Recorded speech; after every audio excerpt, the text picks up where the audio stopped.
All right, welcome to the Explainer. Today, we're boiling down the absolute gold from J.L. Collins's book, The Simple Path to Wealth, into a super quick guide. We're going to get right into it. The whole thing really kicks off with this quote that I think just about everyone can feel in their bones. The author, his daughter came up to him and said this, "But Dad, I know money is important. I just don't want to spend my life thinking about it." Does that hit home? I mean, for a lot of us, it's this constant pressure, right? You know you're supposed to be on top of your finances, but man, it just feels so complicated, so stressful, maybe even kind of boring. Well, the whole point of this book, the good news here, is that it absolutely doesn't have to be like that. Okay, so to even begin this journey, we have to know what we're up against. We need to identify the villain in our story. And according to Collins, there is this one specific trap that keeps millions of people from ever really building wealth. He's got a name for it, the money slave trap. And that villain, it has a name. It's debt. Collins doesn't pull any punches here. He says debt is the vicious, pernicious destroyer of wealth-building potential. It has no place in your financial life. I mean, listen to those words. This isn't just about numbers. He's framing it as this active, evil force that's constantly working against your freedom. And this is what's so powerful about his approach. He's not just talking about spreadsheets. He paints this picture of debt as a literal prison for your mind. Think about it. It chains you to a job you might hate. It poisons your everyday life with stress. It makes you constantly look backward, obsessing over past mistakes. Your world just gets smaller and smaller. So, okay, if debt's the villain, then what are we fighting for? What's the prize at the end of all this? And it's not just about getting rich in the way we usually think about it. It's something way, way more powerful. He calls it few money. And this right here is the absolute heart of the book. FU money. It's a bit of a blunt term, but it's perfect.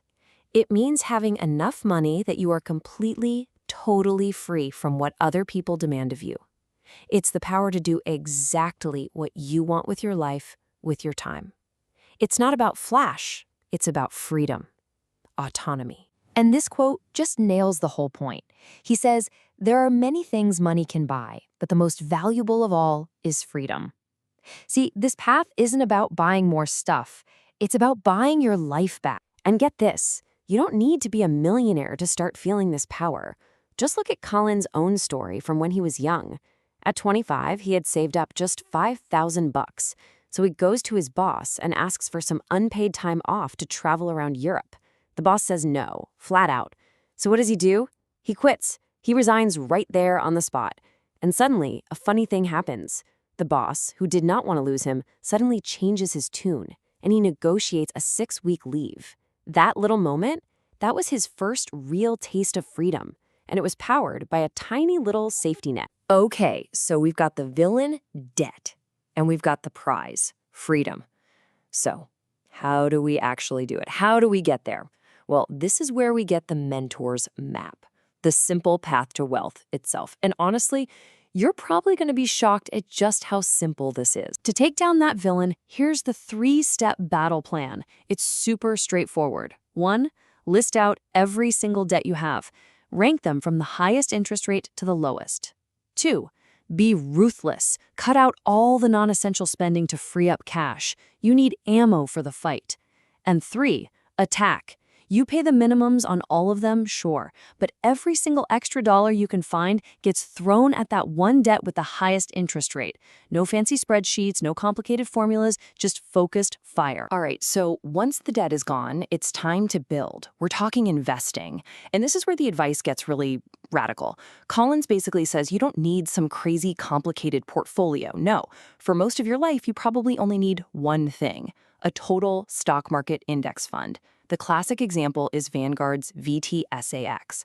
Now think about what that means. Instead of trying to be a genius and pick the winning companies, you just buy a tiny piece of all of them, pretty much every public company in the US. You're not betting on Apple or Ford, you're betting on the entire American economy to just keep growing over time. It is the simplest, lowest cost, most diversified investment you can imagine. You see, the financial industry, they just love complexity. The guru way looks like this crazy mess of stocks, bonds, currencies, commodities, all of it needing constant management and, you guessed it, high fees. But the simple path? It's a portfolio with just one or two of these super low-cost index funds like VTSAX, and you just set it and forget it. And here's the key takeaway. Complexity almost always benefits the person selling you the product, not you, the buyer. Now, all of this sounds almost too simple, right? So why isn't everybody doing it? Well, because there's a catch.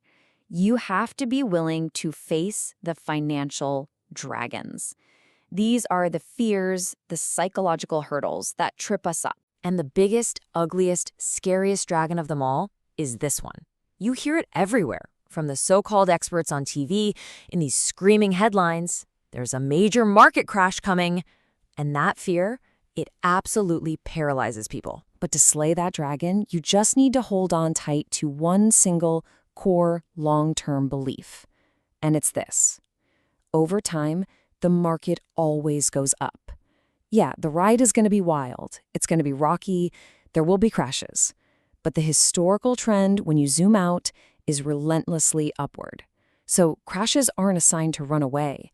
They're just a normal, expected part of the whole journey. Now, the other dragon is way more sneaky. It's quiet, but it's just as deadly. And that's fees. They always seem so small, right? Oh, it's just 1%, 2% a year. But look at this. That tiny little fee, it doesn't just cost you a little bit each year. No. What it really cost you is all the future growth that money would have earned. It's compound interest, but it's working against you. So over, say, 20 years on a $100,000 investment, that small fee could eat up over $286,000 of your money. It's insane. So let's say you do it. You walk the path, you slay the dragons. What's at the end of the road? What does that destination actually look like? Well, it looks like a life lived completely, 100% on your own terms. Collins tells these amazing tales from the South Pacific that just capture this idea perfectly. He meets this American guy who owns a hotel in Tahiti, and he just has to ask him, how on earth does a guy from the US end up owning a hotel in Tahiti? And the story is incredible. The owner, Mook, he and his buddies bought a pineapple plantation there, sight unseen. They knew nothing about farming. Naturally, it failed. But then a bank offered them a half-built hotel. They knew nothing about construction, knew nothing about running a hotel, but because they had that financial cushion, they had the freedom to just say yes, and they built this amazing, successful life in paradise. See, FU money isn't just a safety net, it's a launch pad. It lets you be courageous and take opportunities. So, here's the bottom line. The simple path. It's not really about piling up a bunch of money. It's about buying your freedom. It's about buying your life back. And so the only question that's left is, what are you going to do with yours?